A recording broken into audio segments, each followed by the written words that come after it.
So last week, our young went on a date to Paju's Haiti Art Valley and got a call back and went on a second date with Congratulations. design Thank expert you. and Jisop joining us. What did you see in him? But good morning. Good morning. Good morning to you all. And thank you for keeping good on your promise for a second date. We actually stayed in Seoul this time around, and Seoul is known as that concrete jungle where people cannot seem to find a place to just kind of get away and get a break from all the cities and all the buildings. But we went to a place that has exactly that. Let's take a look.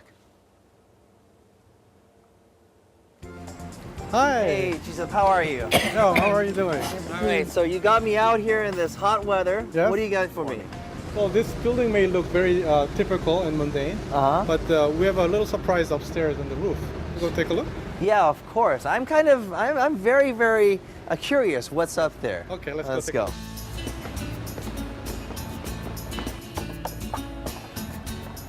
All right, it looks very nice. Very pretty. It's like a home away from home.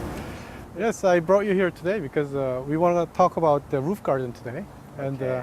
roof gardens are usually on top of the building. And as you can see, it's a very natural environment and people come here to rest.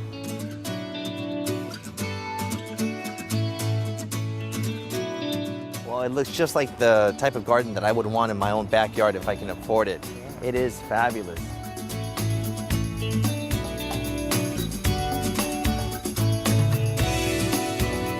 So, Jisop, aside from rooftop gardens just being a place of escape or a place where employees can rest, it actually has different functions. Yes, actually the roof garden itself insulates the building and it cools down the building right below.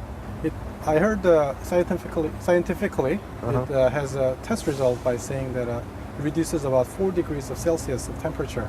And especially nowadays when the electric shortage is out there, it's a big issue. I think it's a very good approach for the environmentally friendly design.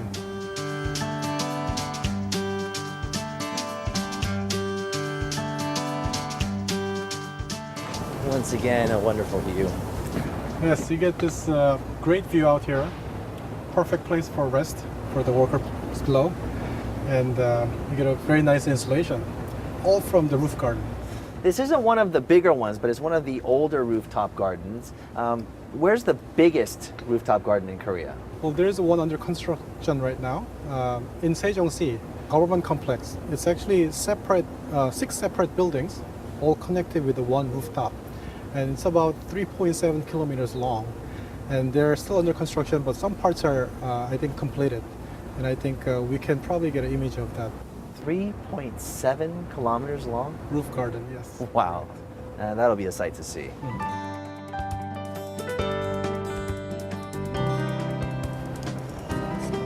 All right. Are there other rooftop gardens that are notable in other parts of the world? One thing that comes up to my mind, the first one is the one in Osaka called the Nanba Park. And along with the high rises, there's like low rise podiums. And on the rooftop garden area, they put 40,000 plants. And that was a government initiated project. And it was considered one of the most successful design of a roof garden in Japan. A resting area in the midst of the big city. That reminds me of the High Line in New York City. Yes, the High Line is also a good example of another successful roof garden development. There was a railway that was built a long time ago through the factories of New York City, and they had to take it down. But instead of spending taxpayers' money to tear them down, each owners of the neighborhood, people, residents of the neighborhood bought these little pieces of land. And they converted into the public park.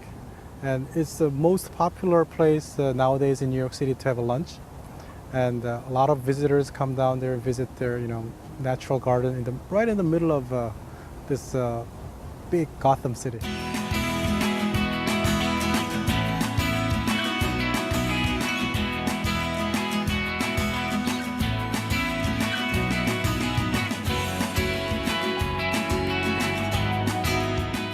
And it was a very beautiful atmosphere that Jisop shared with me on the rooftop garden there. But I was kind of curious about the waterproofing and also how the materials are set up. Well, usually the building rooftop has to have a waterproofing finish so you can be protected from the rain. But it's very exposed to the sun rays and the strong wind. So depending on the type of plants that you plant there, it requires about 20 to 30 centimeters of soil. And the structure has to obviously support that extra weight. And you did mention there that having that garden on the rooftop will insulate the whole building. How exactly? I have to believe you, but I do want to know how. I was kind of amazed as well. Tell us a little bit about that. Yes, that 20 to 30 centimeters of soil obviously it works as a thermal layer, and it protects the gaining heat from the winter time, and also it contains the heat during the winter so that it makes the space below a little warmer. So overall, it saves the energy bill a little bit, and I heard that it also works as a sound barrier so that it reduces the noise from the outside. Interesting. You know, having these rooftop gardens would be a great thing for your children, especially because parents don't need to go out of their way to take their children to see Outdoors, the nature, right? Yes, the roof gardens usually, when it first started, they just were targeted to put the green spaces on top. But nowadays they have eco ponds and a lot of good experience for the kids to, actually experience the nature. Yeah, up on that rooftop, we did see several different species of plants. Even a botanist might be proud to take a look at that. And each one was labeled telling you what species it was. It's very nice. All right, I'll be looking forward to our third date. I thought it was my turn. Expecting a callback. Maybe Minjung should go this time. Maybe. All right, thank you, Jisop, for that. Thank you. That brings us to the end of this edition of Korea Today. And it is Thursday, which means we'll be back on a Friday morning. Time Finally. flies really fast, right?